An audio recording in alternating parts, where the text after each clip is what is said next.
You ask Tiger to solve. This deals with linear equations with one unknown. The final result is x equals 10. Let's solve it step by step. Group all x terms on the left side of the equation. Subtract 2x from both sides. Group like terms. Simplify the arithmetic. Group like terms. Simplify the arithmetic. Group all constants on the right side of the equation.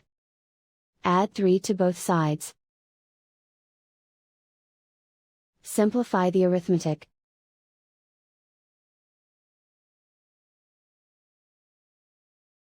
Isolate the x. Multiply both sides by -1. Remove the ones. Simplify the arithmetic. And so the final result is x equals 10.